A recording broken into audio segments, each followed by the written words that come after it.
Aici avem o baie. Aici este dormitorul. Noi până aici ne-am înțeles cu domnul Cristi.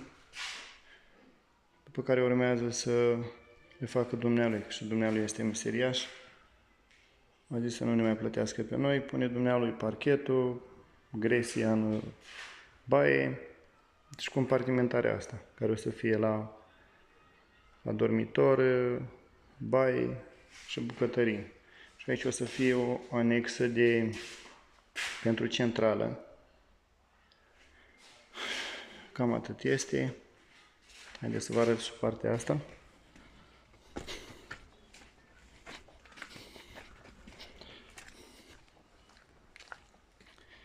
I-am lăsat o ușă de aerisire în pod, în care poate să pună scule, ce vrea dumnealui. Bine, vă salut, mă numesc Cătălin și aștept cu mare drag să colaborăm.